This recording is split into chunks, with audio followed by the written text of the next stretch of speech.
بسم اللہ الرحمن الرحیم۔ ایک خاتون کہتی ہیں کہ میری ایک پڑوسن تھی جو میرے لیے بہن کی طرح تھی۔ جب اس کے شوہر کا انتقال ہوا اور وہ 2 بچوں کے ساتھ رہ گئی تو ہماری دوستی اور بھی گہری ہو گئی۔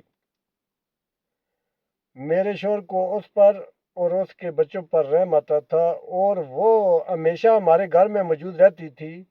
ہم اکثر ساتھ مل کر کھانا کھاتے اور جب میں بیمار ہوتی تو وہ گھر کے کام سنبھال لیتی۔ جب مجھے بازار جانا ہوتا یا کسی اور کام کے لیے باہر جانا پڑتا تو میں اپنی چھوٹی بیٹی کو اس کے پاس چھوڑ دیتی تھی۔ شروع میں وہ میرے شوہر کے سامنے شرماتی تھی، لیکن وقت گزرنے کے ساتھ وہ اس سے باتیں کرنے لگی اور اپنے بالوں کو بھی کھولنے لگی۔ وہ ایک خوبصورت عورت تھی اور ابھی کم عمر بھی تھی۔ پھر ایک دن اتفاقاً مجھے پتہ چلا کہ میرا شوہر اس کے گھر جاتا ہے اور اس کے لیے وہ تمام چیزیں لے کر آتا ہے جو وہ مانگتی تھی۔ تب میں نے اپنے شوہر سے اس بارے میں پوچھا تو اس نے کہا کہ وہ اس پر اور اس کے بچوں پر ترس کھاتا ہے۔ میں نے اسے کہا کہ تم نے مجھے یہ بات کیوں نہیں بتائی، جبکہ میں بھی اس کی مدد کرنے میں کبھی بخل نہیں کرتی تھی۔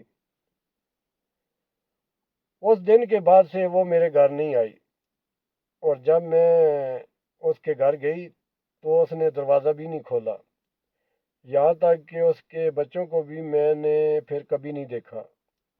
میں نے اپنے شوہر سے کہا کہ کافی دن ہوئے ہیں میں نے اپنی پڑوسن کو نہیں دیکھا اور نہ ہی وہ اب ہمارے گھر آتی ہے۔ اس نے جواب دیا، میں نے اسے کہا ہے کہ ہمارے گھر نہ آئے۔ میں نے اس سے پوچھا کیوں، تو اس نے کہا کیونکہ میں اس سے شادی کرنے والا ہوں۔ اس نے مجھ سے کہا کہ اگر تم مان جاتی ہو تو میں اس سے شادی کر لوں گا اور تمہیں بھی ساتھ رکھوں گا، اگر تم نہ مانو تو میں تمہیں طلاق دے کر تمہیں اور بچوں کو گھر سے نکال دوں گا اور پھر میں اس سے شادی کر لوں گا۔ میں نے اس شرط پر رضامندی ظاہر کی کہ وہ اپنے گھر میں رہے اور میں اپنے گھر میں۔ اس نے اس سے شادی کر لی اور روزانہ اس کے گھر جانے لگا اور مجھے نظر انداز کرنے لگا۔ کچھ عرصے بعد اس نے مجھے طلاق دے دی اور مجھے اور بچوں کو گھر سے نکال دیا اور وہ عورت اس گھر میں رہنے لگی۔ اس نے اپنا گھر کرائے پر دے دیا تاکہ وہ پیسے جمع کر سکے اور اپنے بچوں پر خرچ کر سکے، جبکہ میرا شوہر اس کے بچوں کے اخراجات پورے کرتا رہا اور اپنے بچوں کو بھول گیا۔ میں اپنے والدین کے گھر میں رہنے لگی اور میرا بیٹا جو کہ 18 سال کا تھا فوج میں بھرتی ہو گیا۔ میں نے اپنا سارا زیور بیچ کر ایک گھر کرائے پر لے لیا کیونکہ میں اپنے والدین کے گھر میں آرام دہ محسوس نہیں کر رہی تھی۔ میں نے ایک گھر میں کام کرنا شروع کر دیا، لوگوں کے کپڑے سی کر اور مٹھائیاں بنا کر بیچنے لگی۔ وقت کے ساتھ ساتھ میرے بچے بڑے ہو گئے اور میں نے اپنی بیٹی کی شادی کی۔ اس کے والد نے شادی میں شرکت نہیں کی۔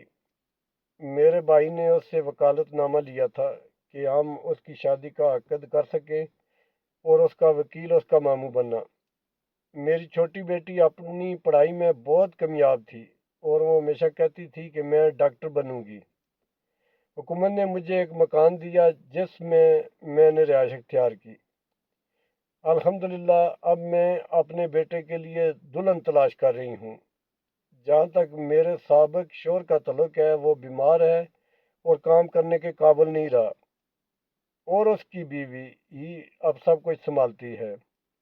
اس سے بھی اس کے 4 بچے ہیں۔ میں نے اپنی کہانی اس لیے سنائی کہ آپ سب جان سکیں کہ اس دنیا میں کوئی امانت دار نہیں اور نہ ہی کسی پر بھروسہ کیا جا سکتا ہے۔ کوئی بھی آپ کو خود سے زیادہ محبت نہیں کرے گا۔